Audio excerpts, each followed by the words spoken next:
लंका में भगवान श्री राम की सेना और रावण की सेना के बीच घोर युद्ध चल रहा था। रावण के सभी योद्धा एक एक कर मारे जा चुके थे।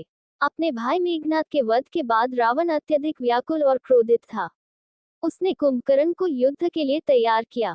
कुंभकर्ण, जो अपने अद्वितीय बल और विशाल शरीर के लिए प्रसिद्ध था, अपनी गहरी निद्रा से जगाया गया। जागने के बाद कुंभकर्ण ने भोजन किया और रावण से मिलने पहुंचा।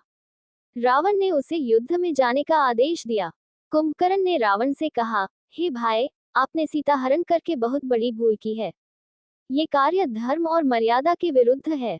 मैं आपको समझा चुका था, परंतु आपने मेरी बातों को अनसुना कर दिया। अब परिणाम ये है कि लंका संकट में है। रावण ने क्रोध में आकर कहा, तुम मेरा उपहास करने के लिए नहीं बल्कि युद्ध में जाने के लिए बुलाए गए हो। यदि तुम मेरी सहायता नहीं कर सकते तो चुप रहो। कुंभकर्ण ने अपने भाई की स्थिति देखकर युद्ध में जाने का निश्चय किया, क्योंकि वह अपने परिवार और राष्ट्र की रक्षा के लिए प्रतिबद्ध था।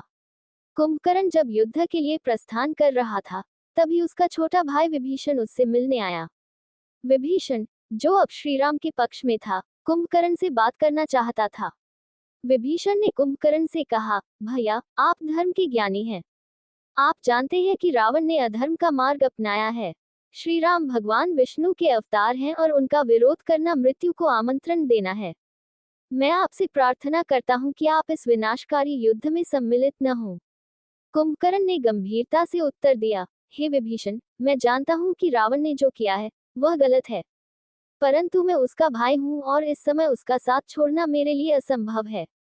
यह मेरी निष्ठा और कर्तव्य का प्रश्न है। मैं अधर्म का समर्थक नहीं हूं, परंतु अपने परिवार का त्याग भी नहीं कर सकता।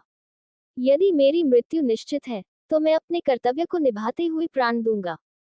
विभीषण ने पुनः समझाने का प्रयास किया, भैया, धर्म के विरुद्ध जाकर लड़ने से केवल विनाश होगा। रावण ने अपने अहंकार के कारण पूरी लंका को विनाश के कगार पर ला खड़ा किया है। यदि आप श्रीराम की शरण में जाएं, तो आपको भी मोक्ष मिलेगा।